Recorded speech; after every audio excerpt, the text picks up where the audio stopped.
The reason as to why our society has the Marchevelian theory in application is simple. It is because when a presidential candidate has been through a presidential process and he has won that presidency, there is a bad manners, especially in Africa. There is bad manners that is exhibited over time where the people who are part of the process of the king making believe they are entitled. That is what is bedeviling the deputy president right now. He believes he is entitled to the presidency because he made the president in his estimation. And so he is behaving in a manner to suggest that he has an entitlement to the presidency. It is the bad manners of the summit of 2002 together with Raila Odinga, who believed that they were entitled to the presidency of Kibaki. And so immediately Kibaki got into power, they start agitating. They give him the formula. They give him the script. Heck, they even want to write the statement and give him and tell him, just read. Now, this is the bad manners of African politics,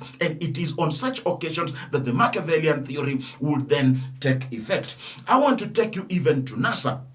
NASA has four parties. It has Wiper, it has ODM, it has ANC, it has Wetangula's Ford Kenya. Now, they want to make us believe that they are equals. They want to make us believe that they are equal principles. The leadership is on the basis.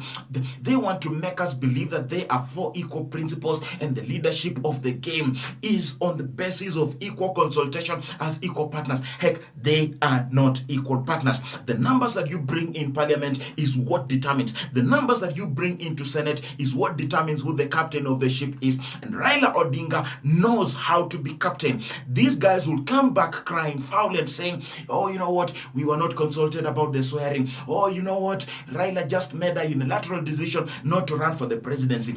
It was not too hard to understand that only a madman and a foolish one does the same thing the same way and expect different results. When you see a leader emerge and say, this is the way and take the shot, he is simply rising to the occasion of his status, to the occasion of the fact that he was the presidential candidate, he was the captain of the team, and he had a responsibility to lead. And heck, he proved himself to be right, that his choice of leadership has seen the end of day, has seen the light of day, has seen the silver lining, has been able to deliver the handshake, is delivering a new constitution, is delivering a government of national unity. So the leader always wins. But the bad manners of the African politicians and the bad manners of the African intellectuals, our good PhDs, our good Dr. David Ndii, is now at loggerheads with who? With Raila. Why? Simply because he came in as a technocrat. He came in as an economic advisor. Rather than staying in his lane, he believes that he is entitled to chart the path on what should happen politically, even when there is a captain. It is the bad manners of the likes of Dr. David Ndii that will throw them into desperation, and they start blackmailing and bad-mouthing and spitting and spilling mud on other people simply because they themselves cannot handle their bad manners. He should have been content with the fact that he was brought on board technically as an advisor and as a technocrat in matters economics because he is a PhD. That is his area of specialization. And once he is done with giving his economic blueprint, he should let the captains of the game play his game. He has taken his frustration to start singing the song of William.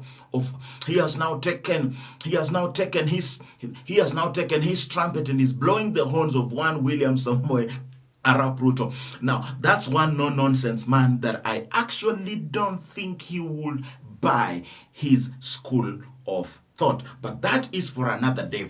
This bad manners is what I am talking about. It is the bad manners of the guys like Dr. Miguna who come on board to play a specific role. Well, let's say play the advocate and barrister that he is for the swearing in of Raila.